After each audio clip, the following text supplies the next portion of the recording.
Welcome back. She's a fashion design student who just made history representing Israel and winning a huge annual London embroidery contest. Stav Ofman joins us, as well as Joe Grimbaum with fashion news. Look at this. Every week we just bring in, someone from the illustrious fashion school that you went to as well. Yes. Shout out to Stav.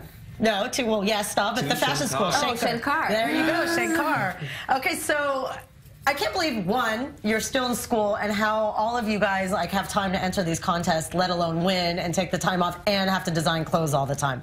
So how did your interest in embroidery in particular, come about? Because it's so unique and such an old, craft.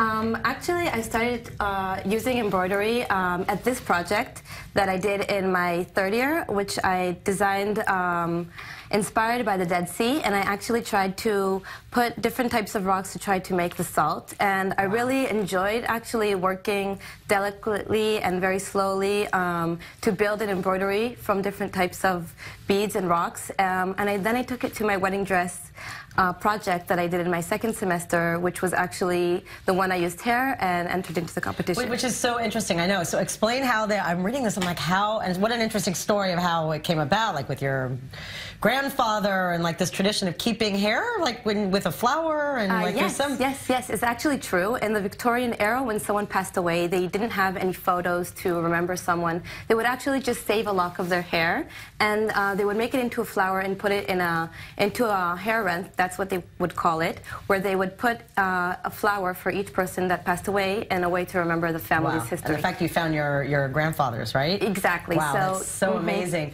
So, all right, so tell us about this competition. So it's a really well-known, there are people from, all over the world come to this. Yes. So how cool. I mean, did you know that you were going to make it as far as you did? I mean, let alone win, but there were so many, 500 people from 23 countries and 36 finalists, and you won, girl, you won.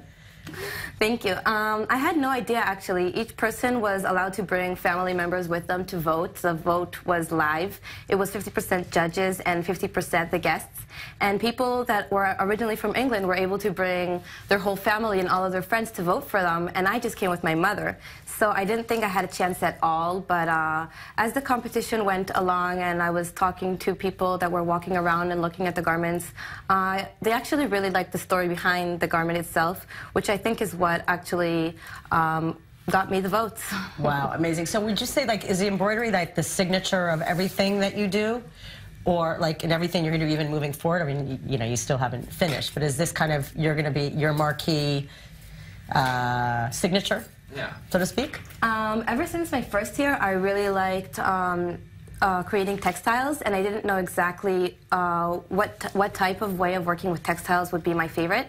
And I think as I go further along, I really hope to use embroidery in my graduation collection and the rest of my projects.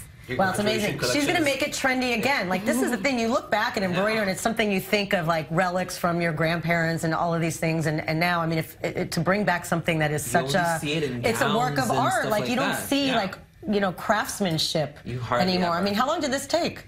With your own hands? Yes, it took a few weeks. Yes. Yeah, it took a while, and so did the dress with the hair, which was even more complicated to make.